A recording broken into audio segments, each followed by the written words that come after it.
Ready?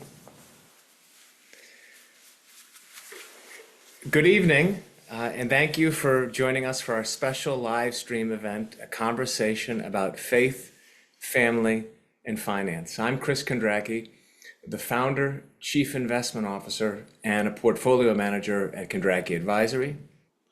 And I'm Tom Terracino, Portfolio Manager at Kondracki Advisory. I've known Tom well for over 12 years. He joined our firm earlier this year, and he is making tremendous contributions to the firm in portfolio management, investment research, and in client service. I can see that we have good attendance for this evening's event with many current clients and quite a few new friends, and that really is terrific. We also plan on hosting more events like this in the future, as well as in-person events, and we're very glad that we're able to share and meet everybody.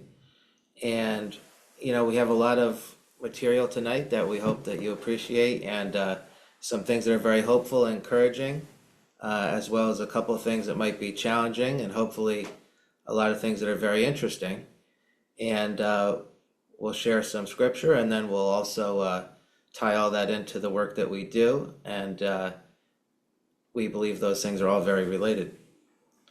Yeah, so ultimately informative and very, very hopeful for everybody.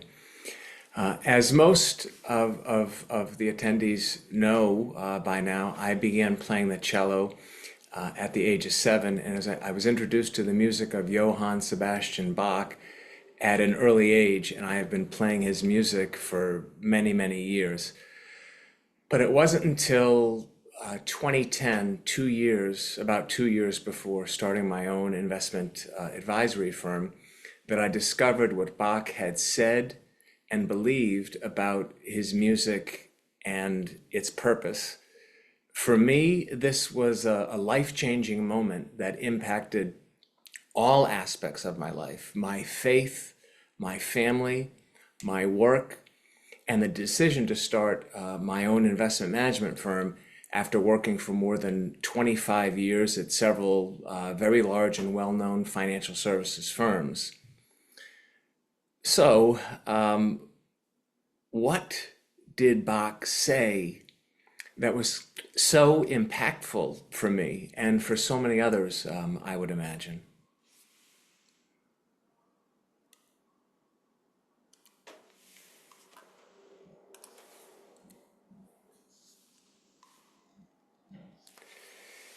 He said, "The final aim and reason of all music is nothing other than the glorification of God and the refreshment of the spirit. If it doesn't, what's the point?" Those are very powerful words and a very strong belief on Bach's part.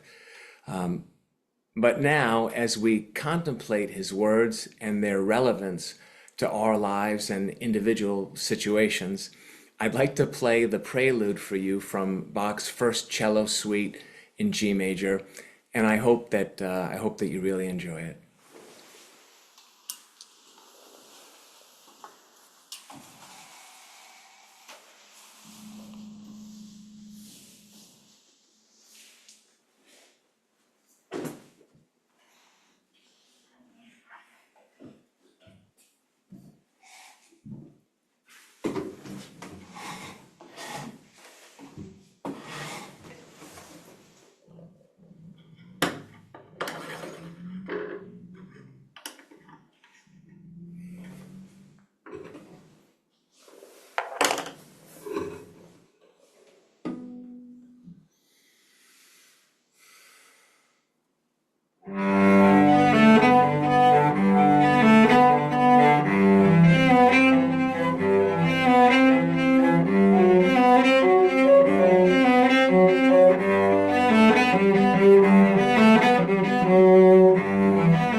Beautiful, Chris. This is live too, so. Tom, let me just put my coat back on, okay?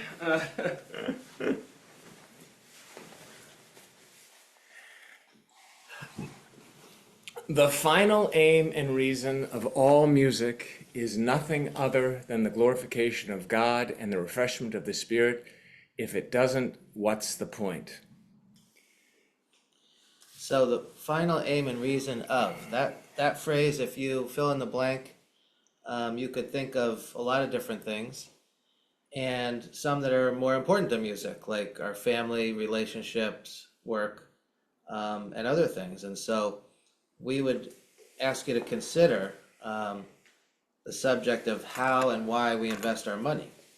And Bach's quote, If it's true, I mean that I think that's critical, and that's a big focus of the meeting. But his statement, what if it's true? If it's true about music, what do we get to exclude? What do we do each day that has nothing to do with the glorification of God that he doesn't care about?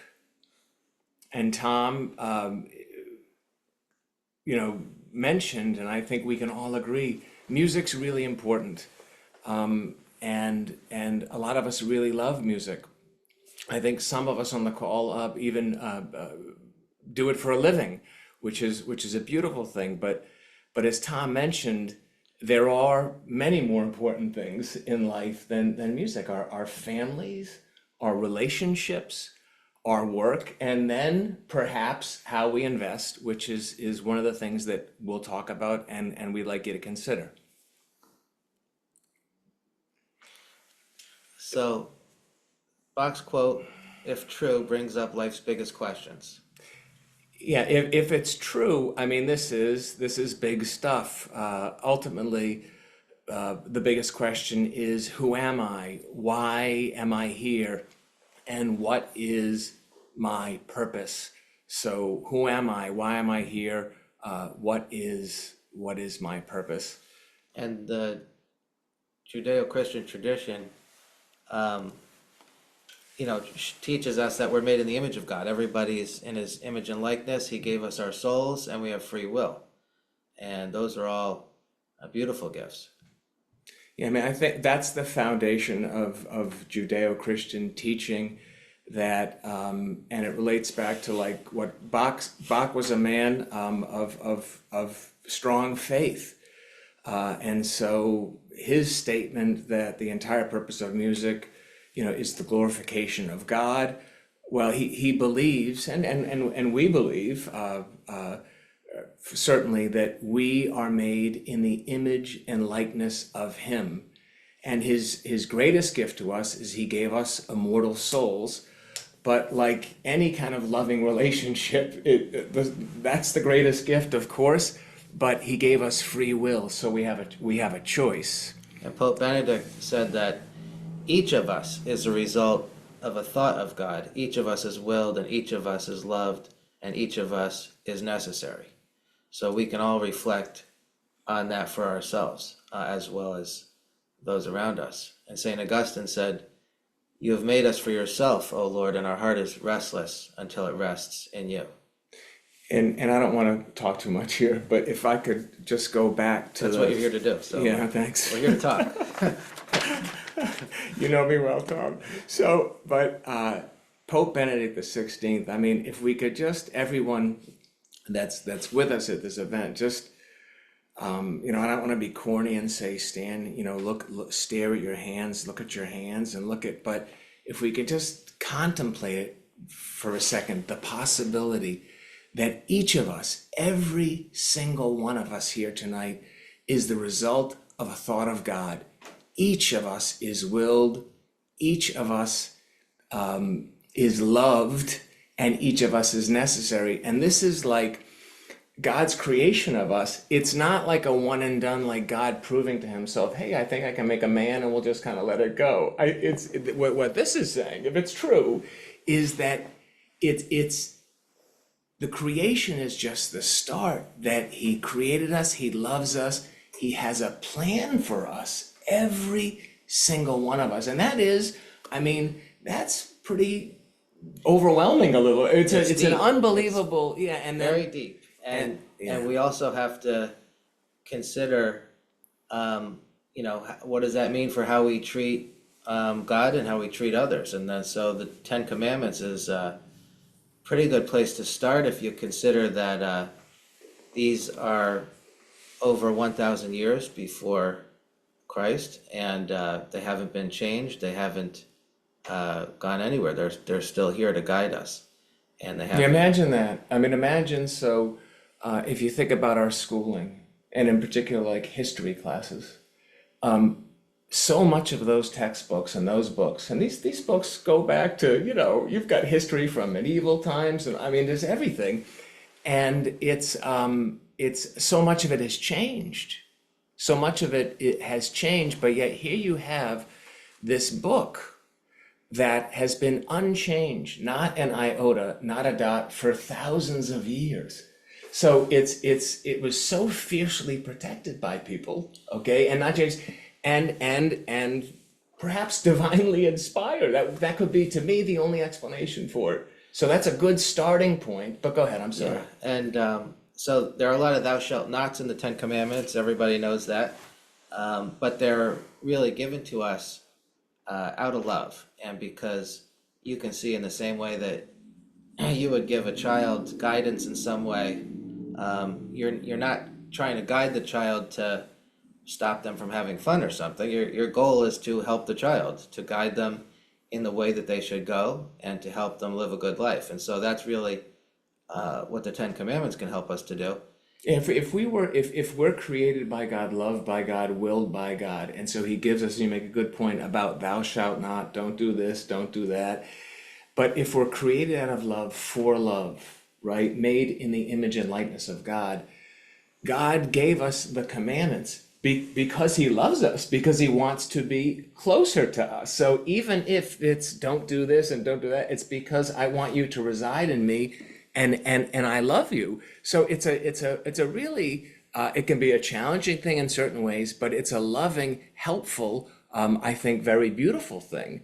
Yeah, And but in let's the go. gospel, Jesus tells us, after being asked what was the greatest of the commandments in the Gospel of Matthew, He said, "You shall love the Lord your God with all your heart and with all your soul and with all your mind. This is the greatest and the first commandment. Love God above all else. And the second is like it. You shall love your neighbor as yourself. On these two commandments hang all the law and the prophets." The on Matthew 22, you shall, and this is again back to the Bach quote, and part of the theme of the meeting. You shall love the Lord your God with all your heart and with all your soul and with all your mind. This is the first and the greatest of the commandments. So it just makes sense. Your work, God should come first, and everything that we do, at the very least, He should be a thought, in that process, if we were created by Him. So if we're loving God first, by definition, almost, those other things should flow from that. They should be They on should all our be connected. mind, They should and all be not connected. and not, what's the word, compartmentalized, not separate up. Right. Oh, well, this is God's stuff and this is separate. Well, if He's first, then it would all flow from that. And then what was the second one? You want to read that one again? You should love your neighbor as yourself. So that really puts into perspective, any actions we take in our life are not isolated, and they can have effects on other people. And that kind of consideration should extend to all of our activities, and not be, there shouldn't be, certain things where we think, oh, this is just something that doesn't affect anybody. So. Yeah, what's on the slide next, if we learn how to love first, we don't need to learn how to forgive. And I think that can be maybe a little bit confusing. Maybe it is a little bit to me too. But if the point is that, and this is back to, we are all made in the image and likeness of God, willed and loved. If we see others, our neighbors, okay, logistical neighbors and figuratively, okay? If we see everybody first as a created creature who was made in the image and likeness of God, created by God, God has a plan for them, He wants them here. I think that's where we say here, if we learn how to love first, we don't need to learn how to forgive. It will just sort of follow from that. Put the love of it doesn't mean, well, we'll get to that. Okay, Yeah, but, so but and yeah. who is our neighbor? That's really the question too. So who is our neighbor? So our neighbor can be, anybody in our life. It could be especially our family and people that are very close to us. And so that's definitely someone that could be considered our neighbor. And in the New Testament, we also have in Matthew, the Lord saying, "But I say to you, love your enemies and pray for those who persecute you, so that you may be sons of your Father who is in heaven. For he makes his sun rise on the evil and on the good, and sends rain on the just and the unjust."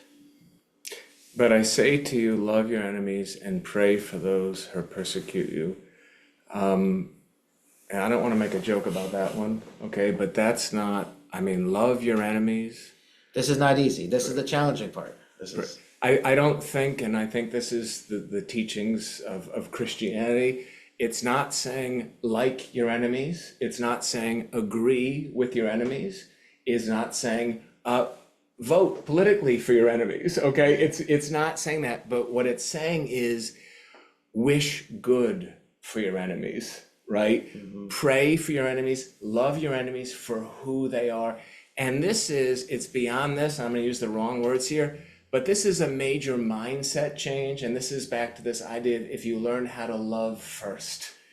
So if we see them that way, made in the image and likeness of God, and look for the good, and also be careful not to question the motive. We can disagree with the action, we can dislike the action, and it could be truly wrong and inherently perhaps evil, okay?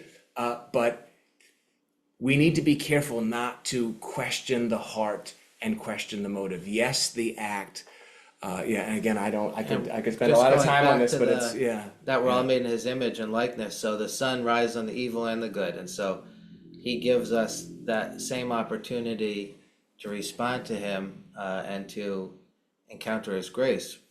Everyone has that opportunity. So It we're doesn't all say- made in his image, and we all have that opportunity. Yeah, it doesn't say be a doormat, okay? It doesn't say, but it says love, love your enemies. And these are challenging. So, and Matthew chapter 13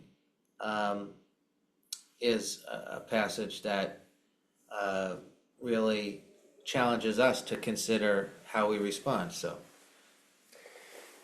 Yeah, Matthew 13. A farmer went out to sow his seed. As he was scattering, some fell along the path, and the birds came and ate it up. Some fell on rocky places where it did not have much soil. It sprang up quickly because the soil was shallow. But when the sun came up, the plants were scorched, and they withered because they had no root. Other seed fell among thorns, which grew up and choked the plants. Still, other seeds fell on good soil, where it produced a good crop, 160 or 30 times what was sown. Whoever has ears, let him hear. And I think a lot of us have heard this one, so many times and familiar with it, and have ideas about what we think it means. But scripturally, and I think doctrinally, and then personally too, for me and maybe many others that are with us here, what does this mean? Well, if the sun rises and sets, if goodness sets on the good and the bad, okay, and the rain falls on the good and the bad, these are like good things for people. If that is happening to the just and the unjust, that is God's word and God's grace. God's word and God's grace is available always to everybody. The question is, are we making space? are we distracted, or are there too many other things that we're focused on and putting first ahead of God? So that's really the question: is are we making space in our life for this word here. And so, Are we unintentionally, or is it, or intentionally? So are we intentionally blocking or unintentionally? So what are we? Are we the fertile soil? Are we the, and what kind of crop will we produce? So that's a challenge. And that reminds me of the Tony Robbins. Can I share that? Okay, so this is when I was working for the big investment firms, years ago, I had won a contest, and the prize that I won was I was given the day off and given tickets to go to the Boston Garden, the sold out Boston Garden, and see the huge, I think he's still really big, okay, but bestsellers and the whole thing, Tony Robbins, the motivational speaker. And so here I am at the Boston Garden, and the truth is, it was impressive, and if you've seen him, he had a lot of interesting and motivational things to say. But I would say for probably 3/4 of it, at that time in my life, I really wasn't listening, and but then he said something right towards the very end. He said, "Hey, everybody here in the Boston Garden, here's what I want you to do. I want everyone in here to decide what it is that you're a slave to." He said, "Now, you're probably thinking I'm talking about the bad stuff. I'm talking about the drugs. I'm talking about the drinking." And he listed a litany of things. He said, "Yeah, I'm talking about that. I'm talking about all that stuff." He said, "But I'm also talking about some of the notionally good stuff." He said, "Are you a slave to exercise? Are you a slave to recycling? Are you a slave to..." When I heard him say all that, I mean, it didn't take me more than, I didn't have to take 3 days. He said, take 3 days, and whatever it is you spend more time doing during the course of a day, just stop doing it and you'll find out, what you're a slave to. But it didn't take me 3 days. I kind of made the decision very quickly, and it was something that I stopped doing. But what started off for me as a personal challenge, just to stop that, I don't want to be a slave to anything and all that. What started off as a personal challenge actually grew into something completely different. It became a very spiritual thing. And actually that was the beginning of when I really came back to the church, quite frankly. So even though Tony Robbins, there was nothing religious, there was nothing, it was nothing like that. It became that for me. And this is a long-winded explanation, I'm sorry, guests, and I'm sorry, Tom, but of Matthew 13, because what he wound up really saying to me, and what I heard by the grace of God was, what are you doing in your life, even if it's like a good thing, okay, that it's taking too much time and it's not making space for me and for God's word and for God's grace. And so that was, so I have Tony Robbins partially to thank that's a great question, a great challenge. And, there's also good news that there's always been hope and help. So with any challenges in life, we're not alone, we're not without help. And, one great reminder of that is Psalm 23, which I'm sure many people are familiar with. And that's an Old Testament passage, 1,000 years before Christ. And so these words, are just beautiful words that, even today just can give us a lot of hope and peace. And so let's just reflect on that for a minute. Psalm 23, "The Lord is my shepherd, I shall not want. He makes me lie down in green pastures. He leads me beside still waters. He restores my soul. He leads me in paths of righteousness for his name's sake. Even though I walk through the valley of the shadow of death, I fear no evil, for thou art with me. Thy rod and thy staff, they comfort me. Thou preparest a table before me in the presence of my enemies. Thou anointest my head with oil, my cup overflows. Surely goodness and mercy shall follow me all the days of my life, and I shall dwell in the house of the Lord forever." Yeah, it's beautiful. And I think a lot of us know this. And you mentioned 1,000 years. I mean, this actually sounds very Christ-like, okay, like something that Jesus would have said, except it was written 1,000 years before Christ. and the Jews have been singing this and praying this. And this is, yes, it is hopeful. Yes, it is beautiful. He makes me lie down in green pastures, leads me beside still waters. I mean, I would like some of that, okay? And that, it just sounds absolutely beautiful. But this is not, in addition to the hope, these are promises that God gave us. God gave us promises that if we stay close to him and remember who we are, these are the promises. This is what he will give us. It doesn't say it's going to be easy. I mean, it doesn't say it. Certainly, as I walk through the shadow of the valley of death, I will feel, but there is hope, and it is a promise, and it's beautiful.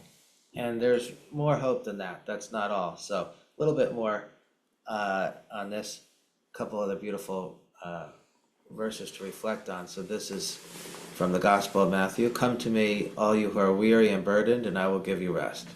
Take my yoke upon you and learn from me, for I am gentle and humble in heart, and you will find rest for your souls. For my yoke is easy and my burden is light.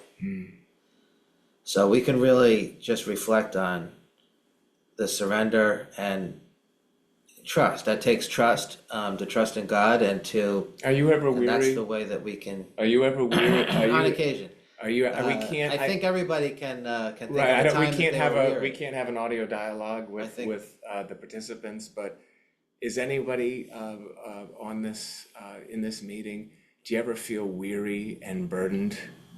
And then the promise is that he'll give us rest. Does anyone ever feel like they need rest for their souls? So again, I don't want to overshare here, but I feel weary and burdened. Happens to most people. Okay, and I do want some rest for my soul. I do. And the point you make about surrender, it's like a big, for a lot of people, this is a chasm. And God's grace, I mean, like St. Paul got knocked off the horse. Every now and again, there's that, okay? But for a lot of people, it requires effort. And as you pointed out, a certain amount of surrender, just surrendering. And I think for most people, certainly for me, pride, would be something that I would have to surrender, this idea that, well, I can accomplish it, I can do it all on my own. And I think anybody who's lived a bit knows that we can only get ourselves so far. The work is expected, it is important, but at a certain point, it requires some surrender and then faith and trust. And then when we do surrender and have that faith and trust, God's grace is there, and that leads to, as you said, true peace and purpose. And so another important verse in Matthew 16, take up your cross and follow me. So this is something that can be, we can all think of personally, what crosses we have had in our life or have today. And, the suffering part, if you go back to the love thy neighbor, that's where there can be some challenges with that, because not everybody's easy to love. Everybody knows that, and we don't always want to do that. But so taking up your cross, part of that is loving your neighbor, and we have to make sure that we're always considering our neighbors. So What's the concept is the wrong word, but redemptive suffering. When I think of suffering, and certainly we have Christ's model, and it was just and that, but that suffering is so much good can come out of suffering, but I don't think we need to pray for suffering or ask for suffering. it's going to come anyway. Right. So It's going to come anyway. It's what we do with it. it's how what we respond. and to see the good, even from the person where our impression or the reality is that they're inflicting it, okay? To see the good in them, and then the good, I think plenty of suffering is self-inflicted. I mean, there's self-inflicted suffering, there's some that just comes. And then I think there's another type of suffering that is God allows to happen to us because it is specifically an opportunity for us to draw closer to him. The example I think of is like a piece of gold.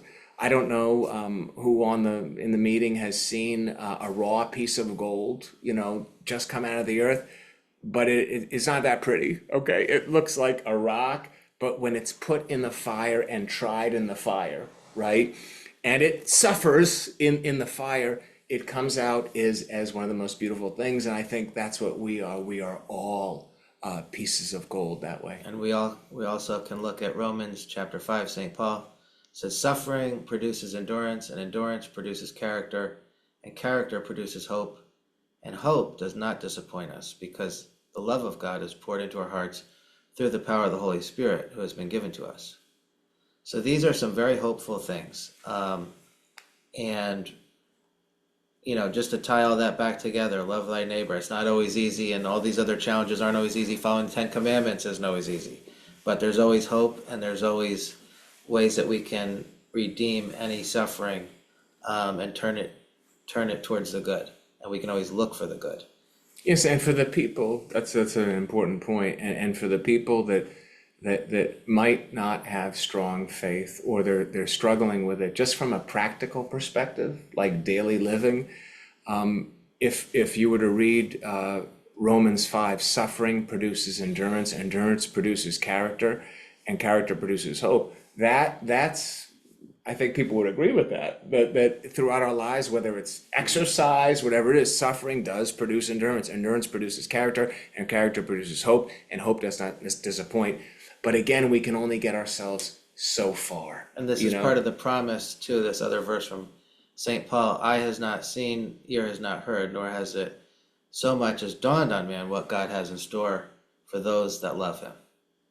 Yeah, that eye has not seen, ear has not heard. So we just had a quote about suffering, and then we talked about loving thy neighbor, and everybody is your neighbor and all that. But that is one of the most hopeful things. And if this is another one where if we can just sort of meditate on or contemplate being made in the image and likeness of God, these words, eye has not seen. So I want everyone right now to think of the most beautiful thing you've ever seen in your entire life. I mean, for me, it might have been, my wife on our wedding day, or our babies being born. I mean, I just cannot. It's unbelievable. Okay, but my eye is not seen, ear is not heard. As much as I love music, the most beautiful music that I've ever heard, my eye is not seen, my ear is not heard, nor has it so much as dawned on me what God has in store for those that love him. That's a big promise, okay? Because I've seen a lot of beautiful stuff, okay, and heard a lot, and it hasn't even dawned on us. So we've talked about some very profound things so far, and some very beautiful things, hopeful things, and some challenges. But how does all this specifically relate to investing and the work that we do? So now we're going to get into a few things about our firm and what we do, and hopefully you'll see how this all ties together.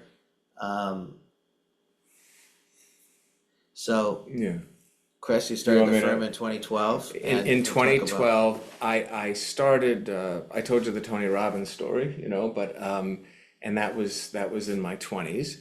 But I started in the investment business right out of high school, through college, and then just straight in. And I was working for a lot of years for big, well-known financial services firms, and did very well. I was doing well with that and known for that. But I had always been an investor along the way, and I remember actually sitting around the table, the dinner table, like with my brothers and my dad. We always loved talking about companies. We were interested in companies and businesses and what they did and their earnings and their impact on society, their benefit to people that we knew and lived around. And so there was always that piece. I was working for these big firms, and what I just really started to, I looked at the results that I was able to achieve on my own accounts and family accounts, investing this very particular way, very disciplined, very focused, with a moral foundation to it, and low cost, okay? And the results I was able to get. And I was comparing that to the companies that I was working for, and I'm not saying that they were bad or bad products, but my results were far superior, okay? And I knew that there was a better way for investors. So over those years, I was developing this approach that would really address people's desire to really grow their wealth. I mean, make significant money, but also protect against the downside and reduce risk. And the so financial crisis of 2009 really, that was it. that was the one Yeah, that and thank you everybody for remembers that, and thank I'm you for sure. moving me along, Sure you Tom. guys Thank remember you. that. So it was That was it. that was it. So then the financial crisis hit, and my work was going well at these big companies. I was doing well, but I saw the results on my investment portfolios and how much better. And more I peace had of done, mind. You had more and peace of much mind. more That peace was- of mind, and just much better returns, and that gave me the confidence to decide to start my own investment management firm, where the foundation would be investing client accounts, very similar to how I invested my own money and family money, and the results to this point have been excellent. So I had the confidence and the support of my family to do that. And I knew Chris most of the time he had the firm, almost the whole time. And so I was a successful equity analyst in Boston for 18 years. And I love investing, I love the market. And, it really resonated with me what Chris was doing in terms of having a moral approach, being very serious about the investment side. And we can talk all day about that part, which I enjoy, but the moral approach also is very important and really integrates the whole. So money morality is what we Are call. we gonna read? Yeah, Are we okay, gonna read all right, this? let's back up for a Yeah, second. yeah. So just to give a little bit more specifics. Well, we know who you on what we explained do. who you are, and I gave Yeah. my history, but as So- a firm, who So we we are. help individual investors and families grow their wealth by managing investment portfolios for them that are exclusively comprised of industry-leading and time-tested companies that help make the world a better place. Yeah, we're an experienced team experienced and proven team of portfolio managers and financial analysts who have a deep understanding, and that's important, a deep understanding of stock and investment selection and risk. Our focus is on finding growth, growing the wealth, finding growth and price appreciation opportunities for our portfolios, while always looking to protect against the downside. So it's a very important balance, very important balance. And the investment approach, the foundation of which is money morality. Yeah, do we It's a say this? discipline, Disciplined, focused, low cost, and it significantly benefit our clients from a total return perspective and provides the reduced risk and reduced volatility that they also seek. But if you want to touch on that, I mean, when we say we're going to get to Yeah, we'll talk a money little more morality about for it. sure, but discipline, focus, low cost. I mean, can you explain to So people the on the call? discipline part, I think, includes the research that we do on companies and the way that we manage portfolios are very disciplined in the way that we do that. And then the moral part, we also think very thoroughly about, is the world a better place? Yeah, because these companies Because are the in company it. is in it. I mean, And good that's- for shareholders, that's the good question for that we come shareholders. back to. You gotta be good for shareholders at the right price, good for shareholders, but good for society. And Is the why- world a better place because they're in it? Right. But if you could, what about And that's a- low cost? I mean, Yeah. is there's anything, we'll Well, get to that, so but that too, so the moral part, because these companies, for us or for our clients, we own these companies. So when you own a stock, you own part of the company. And as an owner, that has a lot of moral implications, when you own part of a business. And that is what you are if you own a stock. And so, when you think about the low cost part, we have a modest fee structure that's very consistent, very thorough, transparent.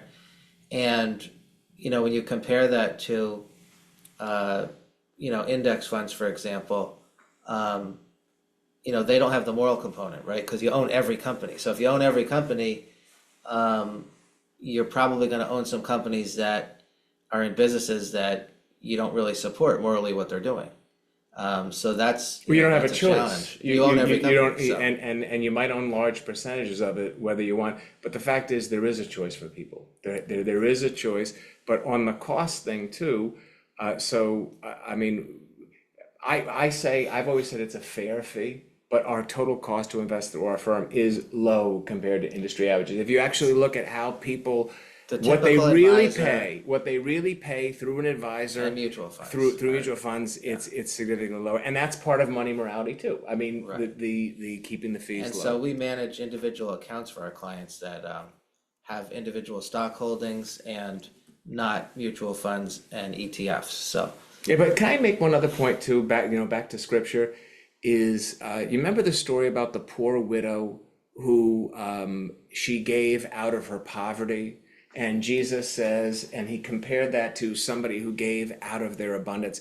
And somewhere in the Bible, I think, and it gets misquoted or maybe misinterpreted, money is the root, money is the root of all evil. We're in the money business. That's what we do. We help people grow their wealth. but the verse says it's the love of money. Well, and that's the challenge, and I think that's the challenge, because I think all of us on this call would agree it's not money that's the root of all evil. It's the love of money, and money and how we invest. Okay, it's an easy thing to get attached to, and I think that really is the issue. It's the love of money and the attachment, and then making exceptions for that. But the point about the widow and the treasury is, if you remember, she gave out of her poverty, and Jesus didn't say, "Oh, but she gave a bad thing." He didn't. She gave money, which can be a really, really good thing, especially when earned in a way that is beneficial to shareholders and to everybody else. So go ahead. I'm sorry. Yeah, and so just to continue a little bit on money morality, it's a foundation of our firm, investment approach, and our client relationships. It's a disciplined, low cost, and moral approach to investing where performance results can be outstanding. As investors and advisors, it's up to us to decide which companies are appropriate long-term investments, both financially and morally. And so that's part of what we do for our clients. And that can also help with peace of mind. So part of the peace of mind is knowing the companies you own are companies you can be proud of.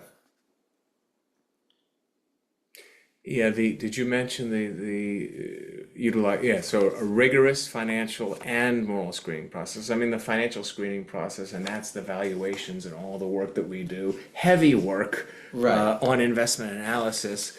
And that has we've been very successful at that, along with the moral screening process. So the great news is there are, and this is like back to the reference of thou shalt not, thou shalt not. I think the perception could be for some, well, boy, if you're doing a rigorous financial screening process and moral screening process, you're just going to be really missing out, on. And by the way, maybe there are some you're going to miss out on, okay? And that's what we're called to do. And that is, you can call it suffering, you can call it sacrifice, but the reward will be great. But the great news is that there are so many wonderful investment opportunities. So the good news is there's so many more good ones. There's a better way. Oh yeah, there's a better way. And there's so many more good ones and so many opportunities. So many wonderful investment opportunities in companies that are trying to do the right thing by their shareholders and society every day. And so I just want to add something here, and you could visit this on our website. But the truly valuable companies, and this is money morality, the truly valuable companies have a long-term track record of creating value for their shareholders and providing a significant quantifiable benefit to society. They create good jobs, provide necessary products and services, innovate, and improve our way of life. They demonstrate respect for human life. A moral company's job is not just to make money, but to create true wealth. They concern themselves very much with how the money is made and the effect their actions have on investors and non-investors alike. Can you think of an example of a company that fits those criteria from the moral side that has been very Well, I would never beneficial mention, for our yeah, clients? yeah, I would never mention, that's a good point, and we say examples there. I would never mention one exclusively just from the moral side. It has to be both. So the moral Right, screening process and it doesn't mean that it's filled with a bunch of holy people. We're all sinners, we all make mistakes, and every company does too. And even some of the not so good companies, okay, that have what I would say, or we would say is immoral business models, they have plenty of good people working there probably, okay? But so as far as examples, the financial screening process, the moral screening process, and this is not an endorsement of a particular company, but I would give you an example. It happens to be one of our larger positions that we have owned at different prices since the inception of the firm. And this is again not an endorsement to go out if you're not a client of ours and to buy this stock, because this is where we have active management and all that. But I'll just give you an example of the company. Walmart. So Walmart, everyone knows Walmart, okay? They're actually the world's largest employer. They're the world's largest private employer, 2.4 million employees, most are in the United States of America. But if you look at their business, and people have different ideas about Walmart but if you look at their contribution, right? So yes, $700 billion in sales and great profits and all that. But their contribution to the US economy and global economy, but US in particular, with 2.4 million employees, is absolutely massive in terms of family formation. And the employees, they're across the entire socioeconomic spectrum. Okay, so from the lower end income earners to the higher end, and their customers are the same way too. So I've heard people say, oh, well, it's, maybe just this sort of income shops at Walmart, but actually Walmart is a microcosm of our country. And incidentally, this is again not endorsement, but the success that they've been having, they have been picking up a lot of share, and they mentioned this on the last earnings call, of higher income, like a much, so it's the exact percentages of our country is the percentage Right. of shoppers, lower, middle, high, the whole thing, but it's really their contribution. And even if you're the world's largest grocer, their procurement, so what they purchase from manufacturers, what they purchase from suppliers, their contribution to what I call gross domestic, or what is called gross domestic product.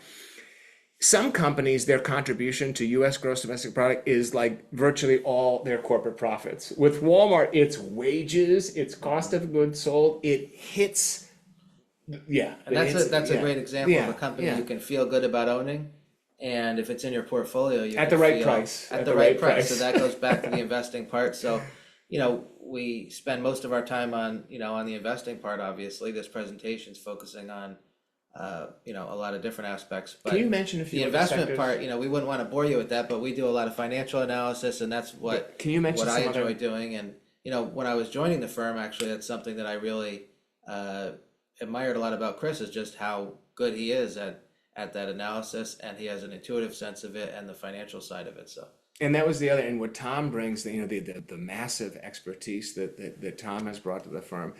We mentioned one company, okay, but there's our portfolio other is, sectors, yeah, there's 80 companies. diversified There's 80 companies in our sectors. portfolio. You've got noble pharmaceutical companies that are providing life-changing therapies, okay, that people on this call, right, have been healed by, saved by. It's just a beautiful thing. So you've got software companies, right?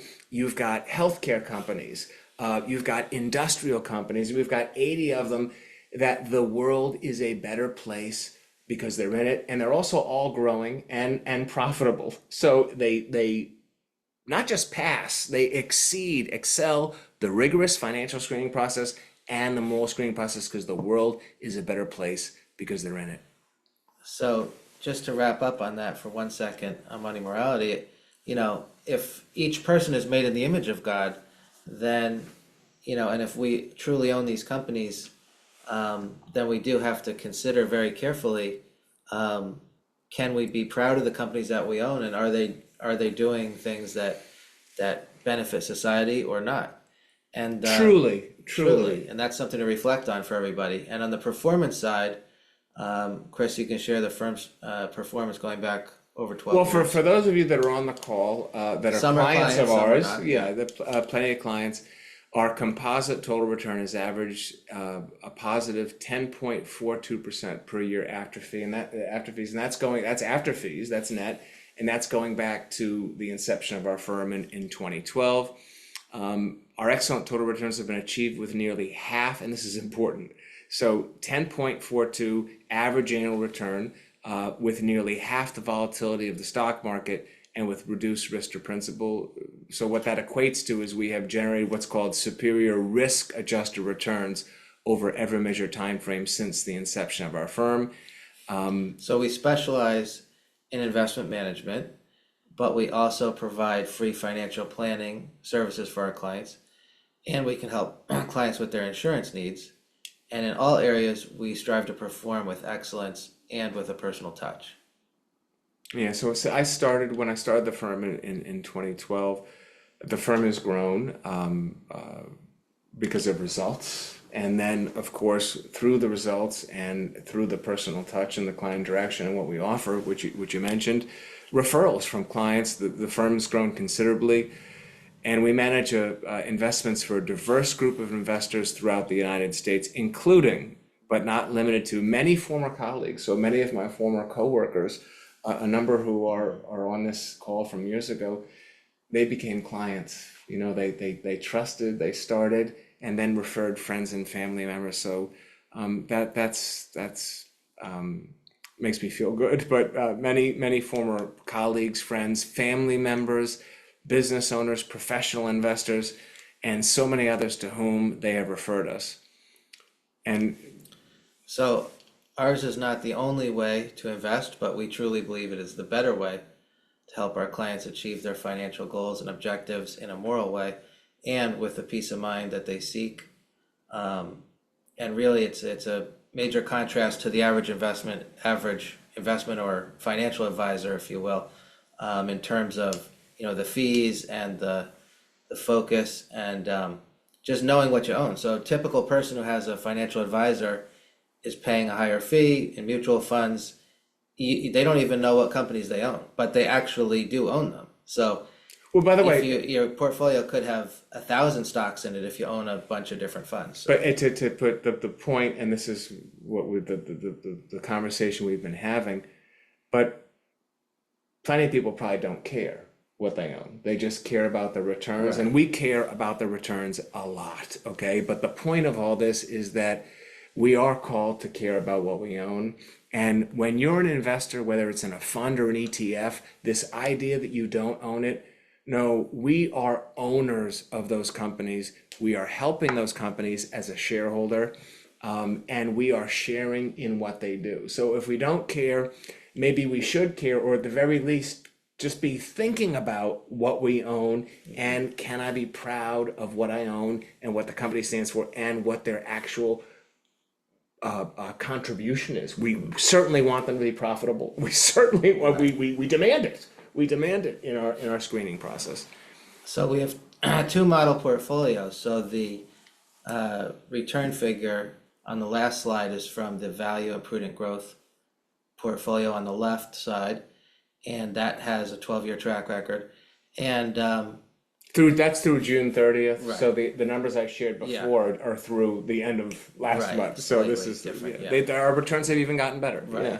But so these are model portfolios in the sense that they have the same stocks in them, but client accounts are managed individually, and we can manage any type of account, whether it's an IRA, Roth IRA, cash brokerage account, any type of account. But we'll manage them with the same stocks, but they can also be customized for different client situations. So just so that's clear. But if you look at the two model portfolios, Chris mentioned that the value and prudent growth model has had about half the volatility of the stock market. So that's under the portfolio beta section there, in the portfolio characteristics. Higher So that's- dividends, much higher dividend dividend. cash flow. So, but the volatility is really, part of the peace of mind.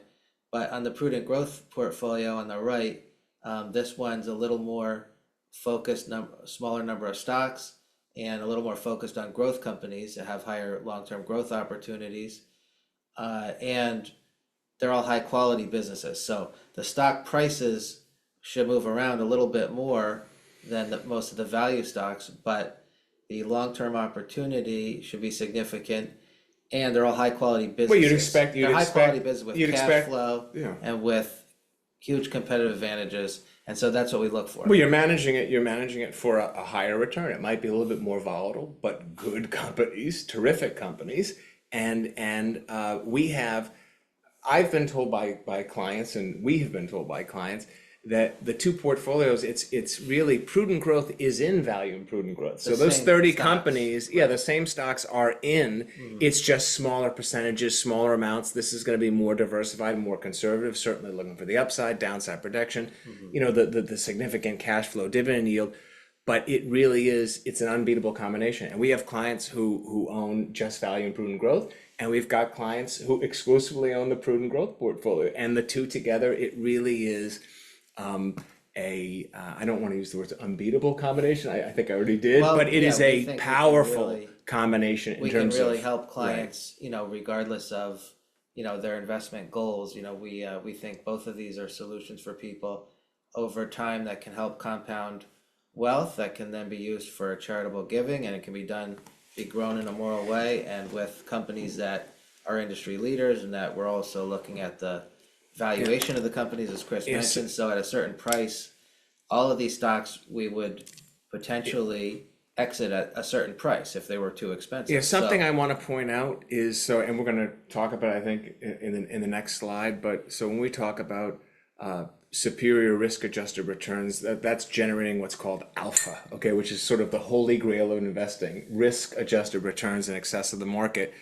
But you achieve that by good company and sector selection, okay, owning the right companies at the right prices. But you really achieve it by losing less in bad markets. And so if I go back to on the value and prudent growth, 2022, and this is net of fees, our composite portfolio, I think, what was the market down? 18.3%. It was down 18 S&P 500. The S&P was down 18.3. And this portfolio that has returned the 1045 that we said average returns since inception was down just 2.98%. And that's net of the fee. So a market down 18 and we're down 2.9. And that is a big part of the value proposition. Most of the upside with superior downside protection. It's an all-weather approach. Both are an all-weather approach with a sleep well at night feature, but that is our value add. That is where we earn our fee, is to be able to achieve that, is to be able to achieve most of the market upside with superior downside protection. So this is actually a sample portfolio snapshot, and we actually discussed it when you saw the other two slides. But what I would just call out here is if you see, this is and clients get these. This is every quarter you get these reports, but you can see the returns here, and you can see that the value and prudent growth portfolio, it's not 100% equities right now. Right now, the composite is about 53 or 54% equities, these 81 companies, and the rest of the money at present, okay, and this is not That could always change. it absolutely, and the numbers have changed where there are opportunities, where there are real opportunities. But right now, we still have a significant opportunity in treasuries paying us north of 5%. So risk-free guaranteed, we make 5%, and then we've got the 80-something companies that really have been doing well. So it's that combination. But what you can see here is that if you just look at the history of this composite account, you can see that, making money, growing your wealth, and then you get to 2018, 2019, you have a tough year, and you see the market pull back dramatically, and we were down just a bit. So it's like the market came back to us a bit. And then you saw in 2022, I gave you that example. You see in the blue, the here's us, and we've been making money with this careful company and sector selection, owning good companies. Good companies, by the way, it wasn't the treasuries that helped us so much, okay? It was the companies that we owned, like the Walmarts, maybe a McDonald's. these are great businesses that have a defensive component to it. The stocks went down less, and that's really where you generate the alpha. But what you see here is that in 2022, I mean, the market was down that 18.3%, and we were down just a bit. Mark come back to us, and so that's it. And that's where you see the alpha. And Danny, else you they're wanna the say? beta statistics are there too. So beta is a measure of volatility, and I'm pretty sure everybody's familiar that the market can be volatile at times. And so we do our best to try to limit that in our clients' portfolios while preserving a lot of upside potential. And on the prudent growth model, there's a little more acceptance of volatility in order to try to achieve significant long-term growth. Yeah, but you do the risk. I mean, when you say But acceptance, yes, volatility in stock price is much different than the risk of a business being a bad business. Those are entirely different. right. So the things. volatility with some additional beta, where you make a choice to add a bit of beta, it's the expectation of higher return. company with You're doing higher it growth for potential. right. So the last point I want to make here is on top holdings. You could go down here and look at these top, but as I said, there's 80 companies in there. So these might be some household names, but it all comes down to owning them at the right prices, holding and owning, adding to them, decreasing. We're not day traders at all. We're long-term investors, but we just have to really be focused on prices. And there's 60 other companies in varied industries that we had talked about before. So it's diversified exposure. Very, and not all, by the way, all industry leading time tested companies, but you know, I've had clients call and they would say, hey, you know, who is this company, you know, Cummins or Picard, or like, or you know what I mean, or just or a And that's an opportunity to explain exactly what the company does. And so we always want our clients to feel comfortable with all the holdings, and that helps with the peace of mind. And I should mention also on the beta statistic, the beta of the stock market is defined as being 1, just so you know. So that's a statistical definition.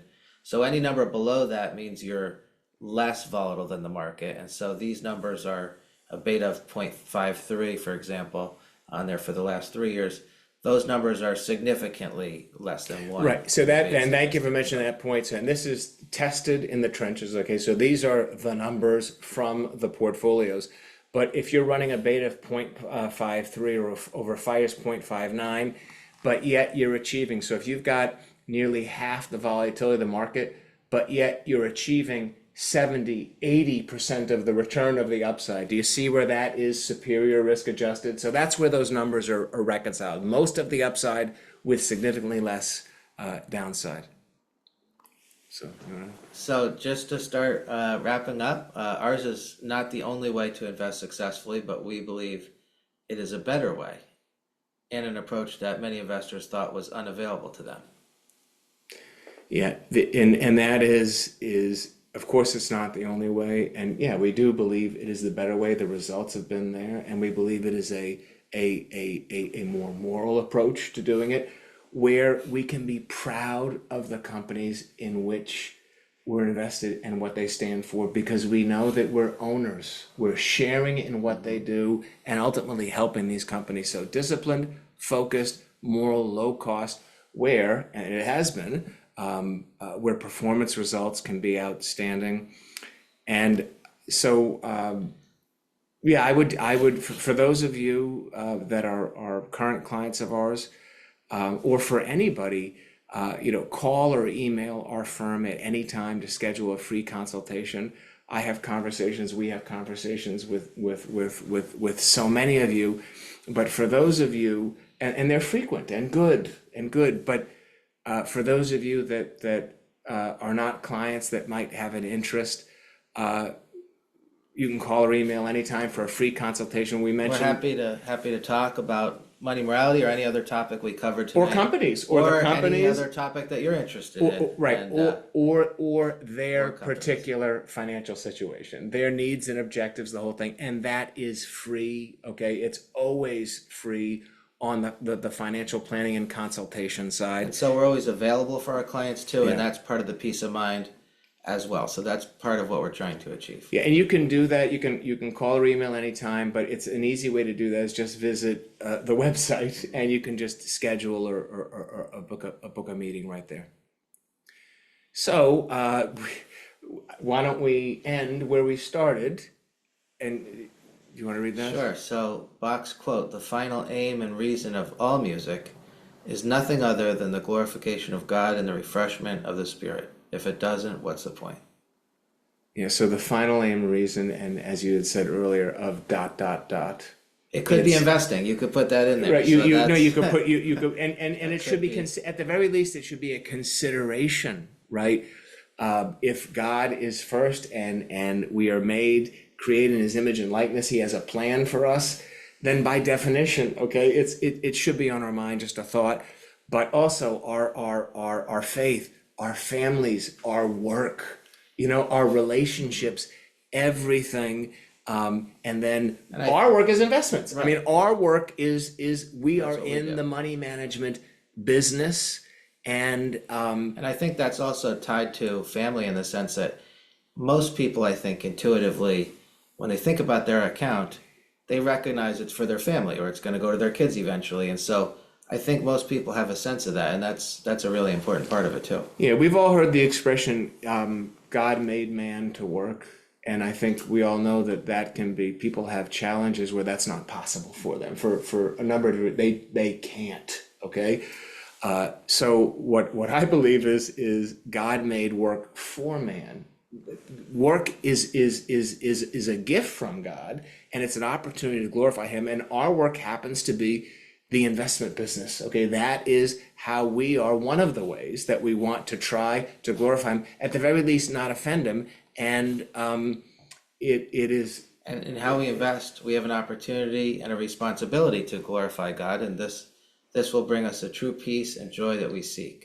And He promised us this. It's a promise. It's all promises. The last thing I'll say on that is I had early on in my firm, I had a gentleman who came into the office, and after we met for a little bit, and he was reading through money morality and going through all that, and he said to me, he said, "Oh, Chris, I get it. So if I don't invest with you, I don't get to go to heaven." And but it was funny, okay? But my response, definitely now, right? I think I struggled a little bit with the response then. I knew it, I believed it, but what I said to him is, I think that's between you and God, but at the very least, I want to help you get there or not hurt, and so that's it, yeah. So we'll leave you with this quote from Saint Teresa of Avila: "Let nothing disturb thee, let nothing dismay thee. All things pass. God never changes. Patience attains all that it strives for. He who has God finds he lacks nothing. God alone suffices."